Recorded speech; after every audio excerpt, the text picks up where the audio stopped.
Buenos días, tardes, noches, amigos, donde quiera que estéis, cuando veáis este vídeo y paséis un rato con nosotros, aquí Océano y Julián. Hoy no vamos a tomar un café, hoy vamos a volver a compartir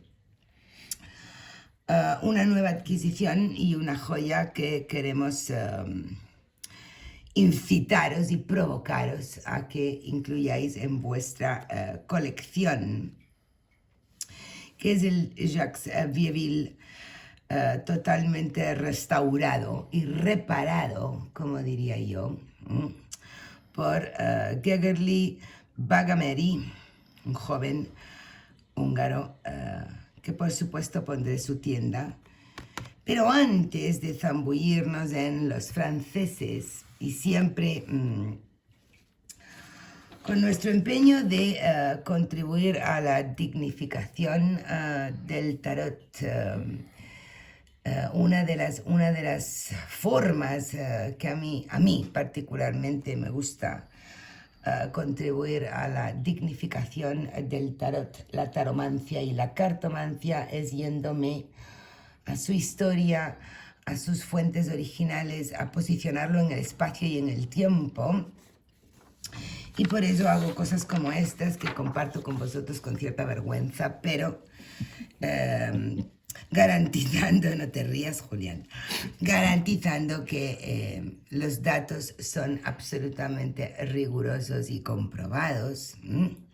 Ya la visteis esta chuleta. Aquí en España llamamos chuleta esto. ¿Cómo lo llamas tú en Chile? Torpedo. Torpedo, Es lo que uno lleva escondido de materia y que el profesor no tiene que enterarse. Exacto, debajo de la manga al hacer el examen, tiene todas las fechas aquí. Adentro de la goma. Exacto. Hoy en día hasta lo llevan en el móvil tranquilamente, pero en nuestra época había que meter el rollito. Yo lo metía en el dobladillo de la falda del uniforme. Yo era tan aplicado y tan inteligente que nunca necesité usar ninguna cosa de ese tipo. Esos malos artilugios, ¿no? ¿A quién crees que vas a convencer con eso?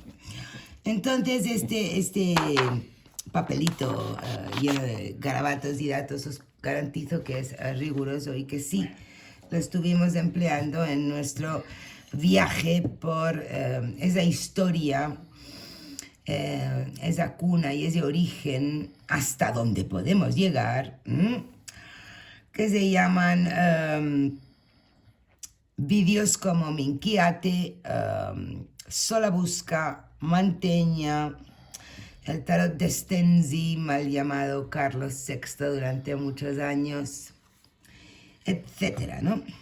Hoy quería recordaros que hay evidencias de que las barajas mamelucas entran en Italia vía Venecia en 1350, que el tremendamente poderoso poema I Trionfi de Petrarca en 1352 da origen a los primeros diseños alegóricos, que en 1423 Bernardino de Siena manda quemar en hogueras cientos y cientos de barajas, con ello diciendo que ya había cientos y cientos de barajas, que una de nuestras hipótesis favoritas, aún hipótesis, es que por 1390 ya corrían minquiates por las calles del norte de Italia. Todo este rincón y esta zona geográfica que nos enamora, estos 100 años especiales, ¿no? De 1400 a 1500 que ya tanto comentamos, fueron bruscamente interrumpidos por las guerras franco-italianas. Vamos a posicionarnos ahora, avanzando un poco más en el tiempo, en los años de 1495 a 1560, durante 65 años, 66, las ciudades del norte, ciudades-estado, no olvidemos que todas estas eran ciudades-estado, estuvieron en 65 años de guerra contra franceses, alemanes, también algún español, muchos intentos de guerra y conquista de una cuenca tan absolutamente rica, origen del Renacimiento y del resurgir de toda la cultura. Es después de estos años de las invasiones francas, sobre todo, cuando el tarot, esto es lenguaje pasional mío, ahora no estoy siendo rigurosa, aviso, fue secuestrado de su verdadera madre y lugar y llevado más al norte, donde nació el famoso patrón francés. Quería encuadrar todo este rastreo histórico porque hoy saltamos de siglo. Ya de 1500 a 1650 la cosa cambia. En Italia se preserva la tradición de hacer lo que yo considero que es el verdadero tarot. Y en Francia surge un patrón tremendamente exitoso, tremendamente multiplicado, con grandes joyas también, por supuesto. Pero antes de asomarnos al Vieville, en el cambio, 1550, tenemos joyas como este, que todavía no nos hemos metido en absoluta profundidad, pero muy pronto vamos a hacer un vídeo que va a aportar muchísimo al verdadero entendimiento de la alegoría mayor y de los triunfos. Este es el Tarocchi Fine dalla Torre. Se puede adquirir en el Museo Internacional del Tarot. 1550 es el primero de los tarots bologneses, que luego experimentan un cambio y una reducción que ya comentaremos en su día, pero sí quería poner estas imágenes aquí como punto de qué es Italia y qué es Francia en materia de tarot, inclusive después de que Francia se haya llevado al tarot a todo el resto de Europa, porque es cierto que ese es el honor y tributo que hay que rendirle a los franceses y a sus tarots. ¿Verdad, Julián? Tú tienes un artículo muy interesante que se llama El Eslamón Perdido. O sea, yo. De el Catelyn Joffrey, un mazo francés de Lyon, que sí sabemos es de 1557. Y luego llegamos a estas tres locuras que tenemos aquí, ¿no? Pásame tu... ¿Cómo se llama? Chuleta. Pásame tu chuleta, Chuleta. que la necesito. A propósito de este rigor histórico que tú has desplegado aquí con esta hoja de trabajo tan completa, no, ¿por qué no? Sí. A lo mejor si viéramos los papeles que había en el escritorio de Einstein, quizás qué veríamos, quizás qué veríamos, qué hojas con cálculo. Sí, ya, claro. Diría uno mirando esa hoja, podría decir, este tipo está rematadamente loco. Exacto. A propósito de este rigor histórico que tú has desplegado también en esta hoja, yo quiero recordar que una vez dije que yo que he leído tanto en mi vida, que lo que uno encuentra en lecturas hay que a lo menos comprobar una o dos veces los datos. Porque muchos de los datos que están escritos en textos, en libros, y ni hablar de Google, Internet, muchos de esos datos son absolutamente falsos. Y eso yo lo he podido comprobar en las áreas que más o menos domino, y de repente veo errores, ya sea por ignorancia o por patudez o por mentir, o no sé, no sé la razón, pero errores grosos. Porque ha llegado a mis manos y a las tuyas un trabajo que pretende desarrollar la historia del tarot y que está plagado de errores y además está muy mal hecho. Entonces, pero con pretensiones, ¿ah? Con pretensión, con nombres rimbombantes, con una tapa bien diseñada. Entonces, hay que tener cuidado, porque por último, a lo mejor, si alguien no te cree lo que tú estás diciendo así, puede ir a comprobarlo y va a darse cuenta de que estos datos son duros, como decimos, o sea, firmes, ¿no? Mira, por ejemplo, cuando yo estaba intentando, antes de que el Museo Internacional del Tarot sacara esta edición, yo llegué a recopilar 4 fechas distintas de datación del tarot Chifine de la Torre, el primer tarot boloñés. Hasta 4 fechas distintas que afirmaban. ¿Y cómo te cercioraste cuál era la correcta? Bueno, rastreando hasta encontrar fuentes que se avalen en hechos objetivos y no en meros renglones.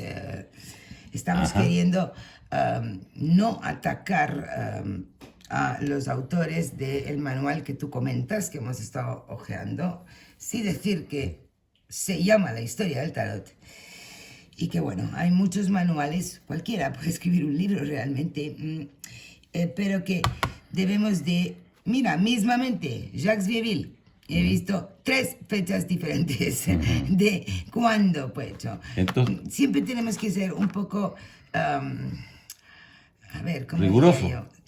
Claro, ¿qué es el rigor? El rigor es querer cerciorarse, no tomar el primer dato como válido. Por eso esto está así tan impresentable, porque es obra de ir... No venimos aquí a anotar un dato hasta que lo hemos por lo menos confirmado en varios fuentes. Y bueno, sí, avisar a los amigos que tengan cuidado al comprar datos y material. Claro, y eso es extrapolable a cualquier tema, no solamente al tarot. A cualquier tema, porque yo me he encontrado con cosas fuera del tarot que realmente me han dejado helado por lo incorrecto y con la desfachatez con que se dan por cierto.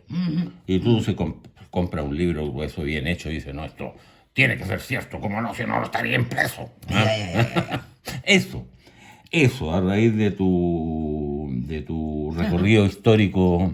Mi chuleta fea. Que se inicia tu chuleta fea con los mamelucos en 1350 sí. Y termina en la guerra franco-italiana en 1495. Sí. Y sigue después para la escuela francesa y para los italianos que quedaron medio dejados de lado porque los franceses empiezan a hacer mazos a destajo. Quedaron no dejados de lado, sino que ellos continuaron con la tradición de recrear y reproducir verdaderos triunfos. Sí, pues, pero los franceses... Y estos eran pintados a mano, obviamente. Pero los franceses inundaron. Ah, sí, la multiplicación. Por eso digo que el italiano que es un poco, no sé, un poco desmedrado, por decirlo así. A mí me llama la atención algo. He llamado desmedrado a esto, amigos. Y si tú... Que Dios lo perdone. Se me fue la onda, ¿viste? Donde claro, tú me estás interrumpiendo. Sí. Ya. Y a mí siempre me ha llamado la atención, y cuando escribí el artículo ese en tu blog del eslabón perdido, precisamente fue por eso. Que coincidentemente con las guerras franco-italianas, hay un periodo entre el 1500, diría yo, y comienzo del 1600, del cual hay muy poco rastro de tarot, digamos, en estos días. Hay un hoyo negro ahí, entre el 1500 y el 1620. Bueno, hay tres italianos muy importantes, pero, Rosenwald, el Budapest. Sí, pero yo estoy hablando pero yo estoy hablando ya de este chafasije que hay entre lo italiano y lo francés. Ah, claro. En que hay un siglo en que se dice, ¿cómo se llama este historiador famoso? Michael Dumet habla de 500.000 de mazos. Sí. En ese periodo, y de 500.000 de mazos, hasta donde yo sé, quedan restos de uno.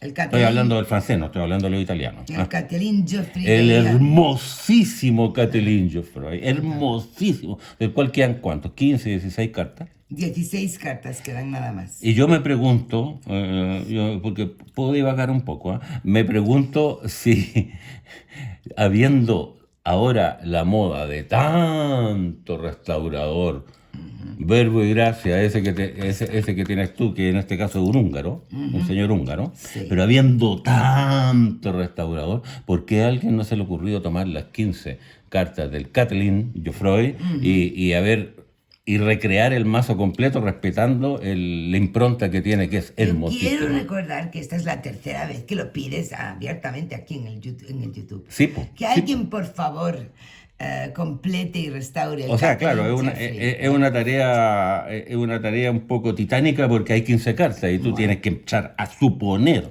¿Cómo era? cómo eran, basada en el modelo y en el pachón que tienen las 15 cartas. Pero tanto restaurador que ha salido ahora, oye.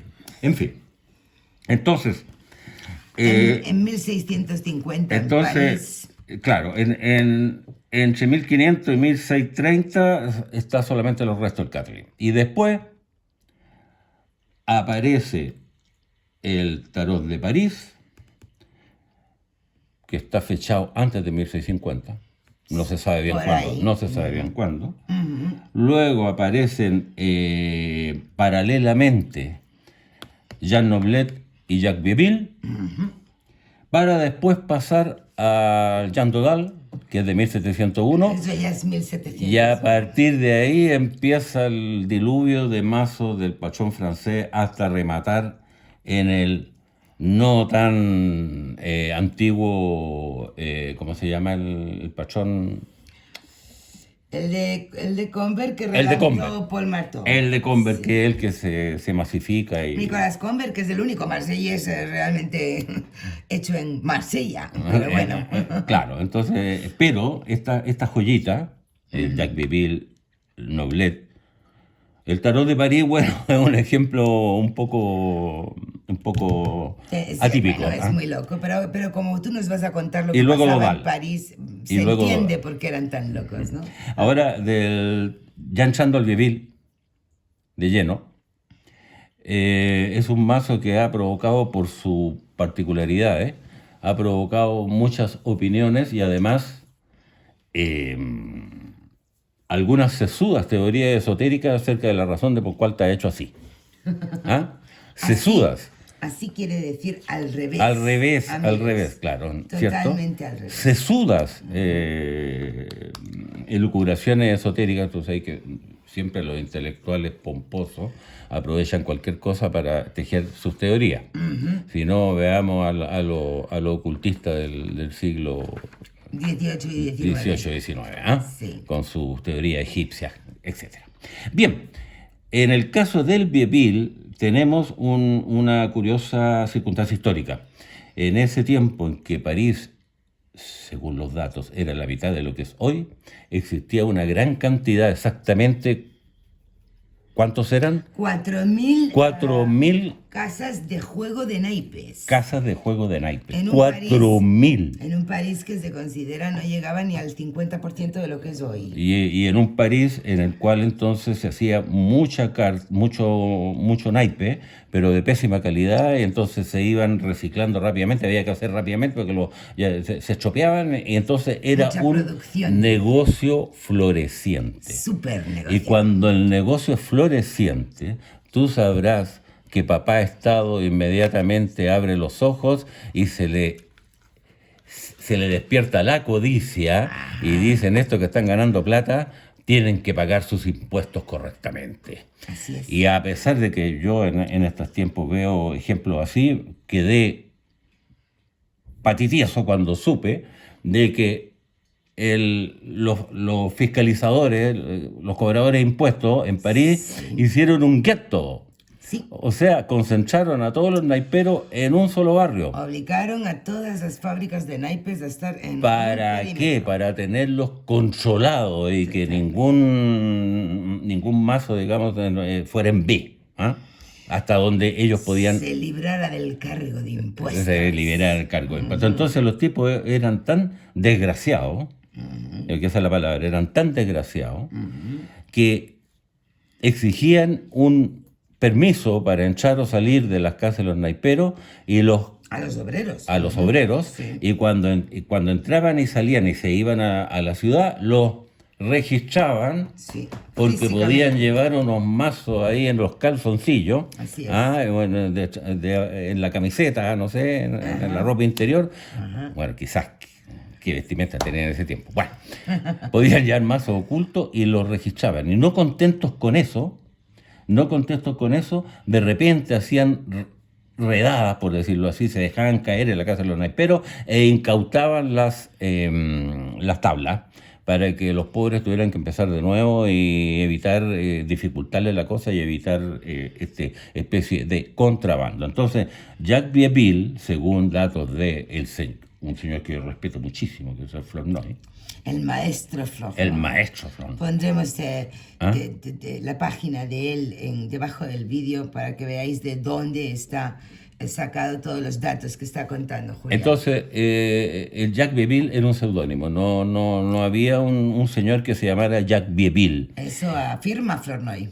¿Ah? Eso afirma Lo Flournoy. afirma. Y eso era producto de la reacción, porque tú sabes que la necesidad crea el órgano. Eso es una ley inmutable aquí en la quebrada del Ají, en la prehistoria y en el siglo XXI.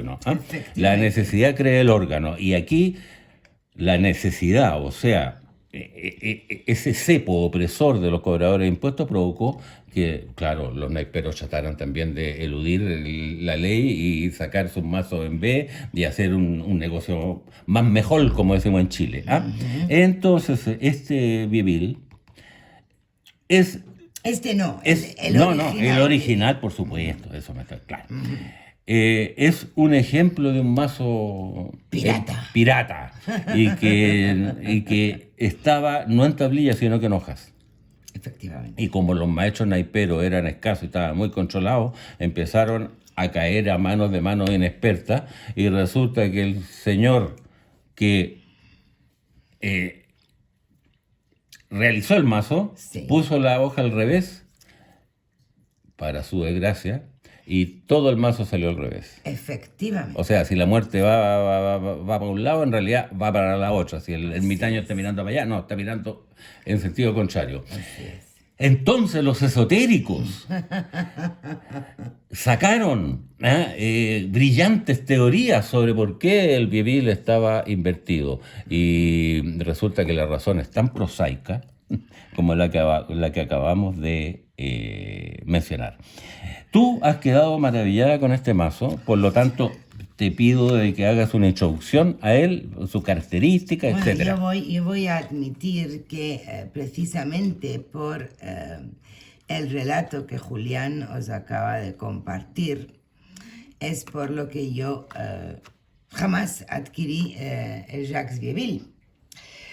Hay hasta 2 o 3 reproducciones posteriores a las del maestro Flournoy, que siempre es el que, lo siento, no voy a decir Flournoy porque me siento más cómoda diciendo simplemente Flournoy, que es el que yo más respeto y valoro, ¿no? Y cuando él lanzó su juego de mayores, solamente mayores de Jacques Vieville, hizo un pack muy bonito, que por cierto su viuda mantiene a la venta en la página de Flournoy, que eran los 22 mayores invertidos, reproducidos totalmente al revés, y los 22 mayores rectificados por él, por el maestro Flournoy, ¿no?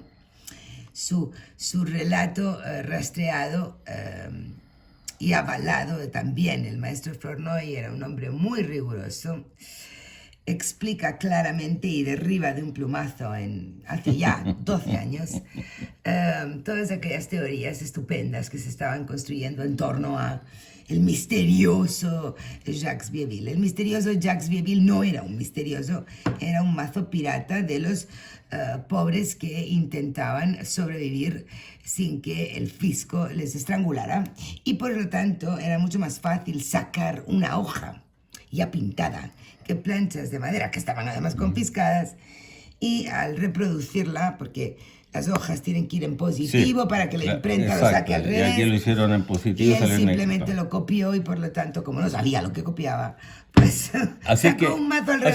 Así es que en vez de compleja teoría esotérica, es una chapuza del tipo que... Efectivamente. Ese es el motivo por el cual, desgraciadamente, yo no tengo un ejemplar del Jacques Vieville invertido. Si estuviera cualquiera de nuestros grandes amigos, como por ejemplo Sebas, si estuvieras aquí, tú nos compartirías el ejemplar que tienes de ese Jacques Vieville invertido y todo al revés, ¿no?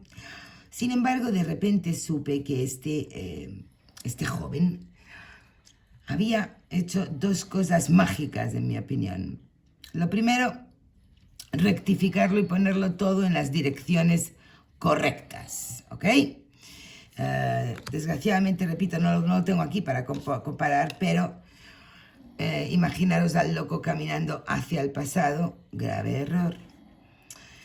El bateleur no está girado para allá, está girado para el otro lado, y así sucesivamente. La carta más escandalosa, la que más llama la atención. No, es el colgado. El colgado. Es el colgado, porque el colgado en el ejemplar pirata del Jacques Vieville, pues está así. Y entonces hubo gente que empezó a divagar con respecto a si realmente estaba extendiendo, pero le agarraban por un pie y no sé qué tontería, cuando realmente es el traidor castigado, que va así. Oye, y hay que acotar brevemente la influencia que tiene una lectura, la el cambio de dirección. Brutal. Es una influencia capital en una lectura. Entonces este chico ha hecho una auténtica maravilla, que es restaurarlo, limpiarlo, colorearlo perfectamente como sería con la técnica de hoy y con unos colores únicos que vamos a compartir, y además enderezarlo y hacer una versión totalmente, claro, yo la llamo reparada. No me vale restaurada, tiene que ser reparada. Y probablemente si el maestro Flournoy hubiera podido terminar su obra, él habría hecho algo así. Vamos a compartirlo y vamos luego a también hablar del pequeño bonus que incluye en su caja. Por supuesto están sin numerar, sin nombrar, absolutamente puras. Julián, por supuesto, está absolutamente enamorado de este mazo. Él, que es un amante de lo francés. Luego vamos a pelear porque yo siempre lucho por colar el mío. Los vetustos italianos. Upa. Oye, los vetustos italianos. Los vetustos, correcto. El enamorado. El carro. Justicia.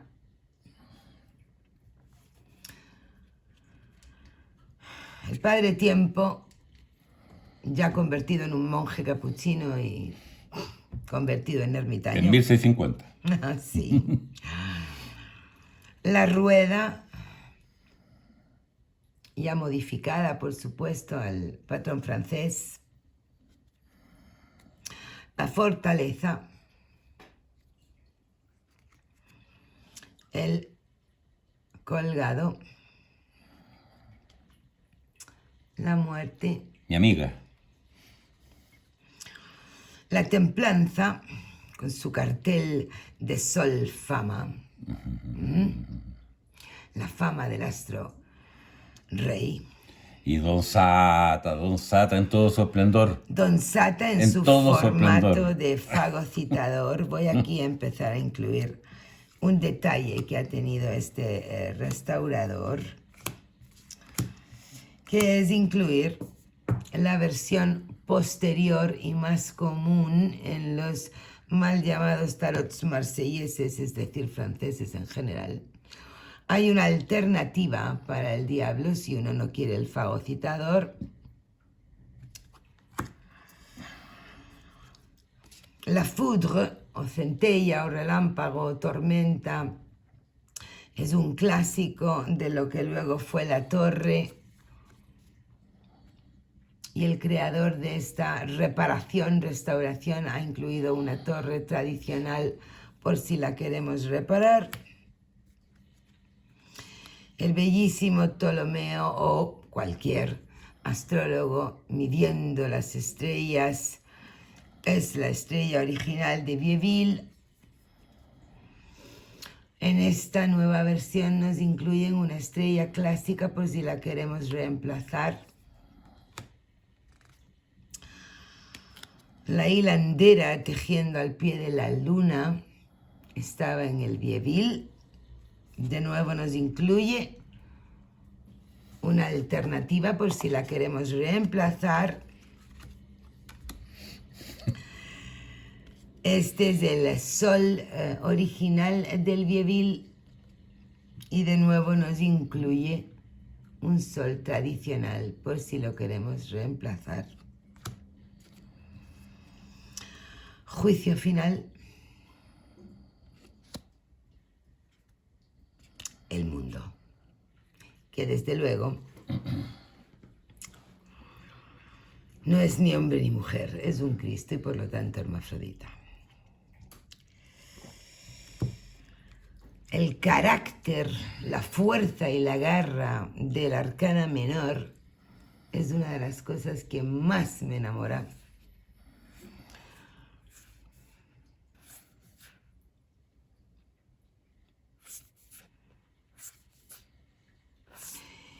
Y por primera vez un tarot francés de 1650, aunque muy traído al 2022, es tan abrazado por mí como las joyas italianas que realmente adoro. Me parece que la inclusión del gris ha sido fantástica. También es de los poquísimos mazos que me gustan sobre blanco nuclear, de este blanco hospital. Y ahí está, por favor, este rey de copas.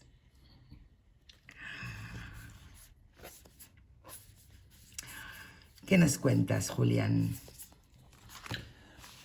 Puedes decir en primer lugar que este mazo de la tradición francesa se aleja muchísimo de lo que después fue el patrón Convert. Sí. Se aleja muchísimo. O sea, aparte, es curioso, ¿no? Porque los primeros tarot de la tradición francesa tienen una impronta diferente. El Dodal, el Noblet y este, ¿no es cierto? Así es. Y dos más que tengo que no me acuerdo el nombre de los autores, pero es un patrón, claro, que yo calificaba como de Vitró, y que yo poéticamente decía que tenía los ángulos abiertos. En cambio el Convert tiene los ángulos cerrados. Así es. Es una imagen densa, cuadrada, bien asentada y con ángulos absolutamente cerrados. Y para mí el efecto de tener ángulos abiertos, que esto tiene mucho de eso, sí. ¿Qué le da al tarot? Le da vida. Le da vida. Y yo al mirar este tarot, además de gustarme mucho porque es el patrón francés con magia, el Convert es el patrón francés fome, aburrido. Sí, sí. Este es con magia. Sí. Eso motiva, uno, de que tenga mucha vida. Dos, de que el señor este, es cierto, la integración del color gris es vital para lograr el efecto que logra. También con estos colores, yo no le habría puesto un fondo de crema o mate. No, el blanco está perfecto porque la imagen salta como salta a la vista, ¿no? Y lo otro, que le da una vida increíble, es la expresión de las caras. Eso es lo que hace que te guste más esta joya divina. No, es que esto es hermoso, pero para mí, a ver... ¿Qué te ocurre? Espera. Cuéntanos. Yo leo mucho más fácil con esto que con esto. Sí, y yo al revés, yo leo más fácil con esto. Pero la razón es que... La razón es que este tarot, a pesar de ser... Este tarot, a pesar de ser más esquemático y con un dibujo hasta cierto punto más, por supuesto, no hasta cierto punto, más infantil, más básico, Sí. tiene indudablemente expresividad y vida. Y en los arcanos menores eso se aprecia, pero a rajatabla, como decimos en Chile, ¿eh? De todas maneras, ¿eh? Porque en realidad aquí los bastos saltan y golpean, y la verdad que las florcitas, que nuestros alumnos de repente tanto mencionan las florcitas, Sí. pasan a un segundo plano porque el palo, el símbolo del palo resalta. Y además, lo que me ocurre es que el tarot italiano, en primer lugar, es una imagen más cargada, una imagen más bella, sí, por supuesto, más bella, artística. Entonces, esto yo, para contemplarlo y a lo mejor ponerlo en un marco, algunas cartas, está bien, pero en una lectura me dificulta más. Uno, porque son imágenes más pesadas y más densas, y cuando tú las vas uniendo se me torna un escenario, un panorama más confuso. Ajá. Y dos, porque en mi opinión tienen menos vida, están un poco más muertos, son como un cuadro en un museo. Comprendo. En cambio, esta niña aquí me está transmitiendo... Espera, dame un intermedio con esta. Bien. Esta niña me está transmitiendo un montón de cosas con su expresividad facial, con como el dinamismo que tiene el cuerpo, la ropa, y el juego de colores, que sin entrar en la pesadez de pero sin embargo está bien tratado, está muy bien tratado dentro de su marco. Por lo tanto, a lo mejor es una razón práctica y que yo leo más fácil con este que con él. Ahora dime tú, ¿por qué tú lees mejor con este que con esta? Ahora dame la contrapartida. A ver, no, es que claro, te estaba escuchando y estaba dándome cuenta de que tienes mucha razón. No es verdad que yo lea mejor con esto que con esto. No es que lea mejor. Ya, o que te sea más fácil. No, no. A lo mejor lees igual de bien, pero Es que esto me enamora. Para mirarlo.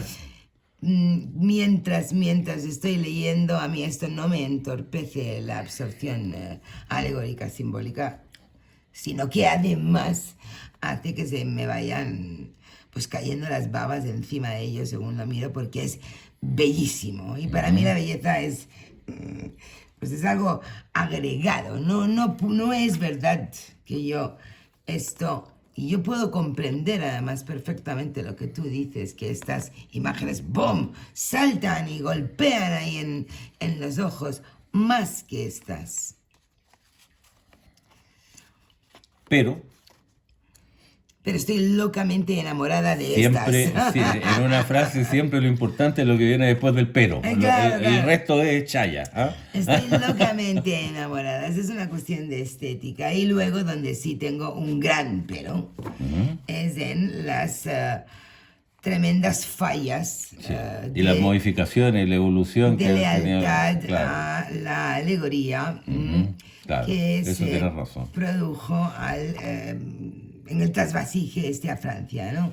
Claro, por ejemplo, la rueda, el ermitaño, esos han sufrido modificaciones O sea, estructurales.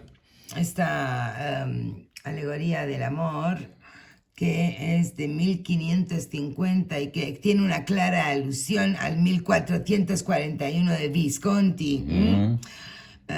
No tiene absolutamente nada que ver con estos tres niñatos, que además los puso como niños chicos, que yo no entiendo, pero bueno, quiero decir, esta es mi queja con respecto a los mazos franceses, ¿no? Esta es la alegoría del amor, y esto, bueno, se puede sacar, pero no es tan... Claro, no, sí, correcta. No, Pues, si tú tienes, tan toda, fiel. tú tienes toda la razón, pero mira, por favor, la expresión de la señora esa que está ahí. O señor, no sé si es señor o señor. No, yo creo que es una mujer. Me Yo da la creo impresión que que es una mujer, pero bueno, suponte. Pero mira la expresión de la cara. Sí. ¿Ah? No tiene precio esa expresión. No tiene precio, pero son re feos, ¿no? Ah. Todos son feotes y mal encarados. Mira. Claro. Mira. Y eso se mantiene no con tanta énfasis, pero se mantiene en el Dodal y en el Nobleta. ¿No? Tengo que reconocer que la viuda cruel tiene la cara de viuda cruel.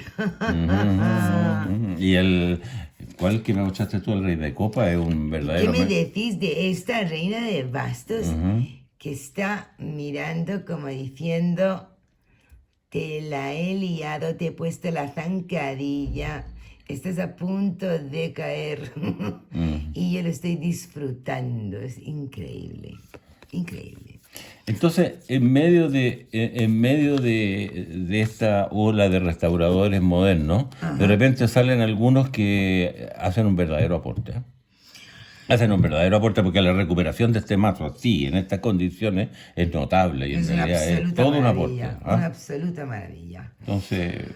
Y este pedacito de historia y de restauración, reparación de París, del tarot, es lo que queríamos traer hoy. Ahora, ¿verdad? sí, pero déjame decir la última idea. Discúlpame. No, la Habla. última idea queda pendiente el desarrollo de algo que ya hemos planteado muchas más, que es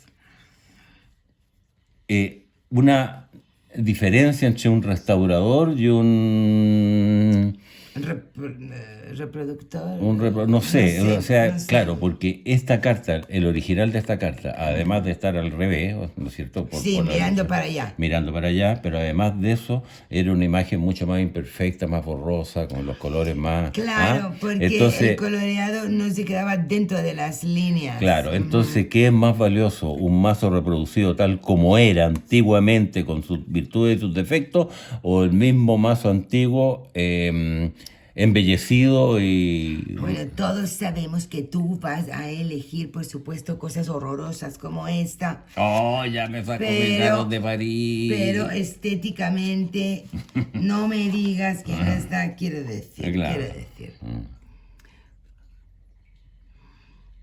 Dentro de que también me impresionó esta cara positivamente el París, ¿eh? Sí, pero esta cara está como nebulosa, está borrosa. Toda la pintura está borrosa, fuera de las líneas. Y se pasa un color al otro. Exactamente, aquí no hay quien identifique nada.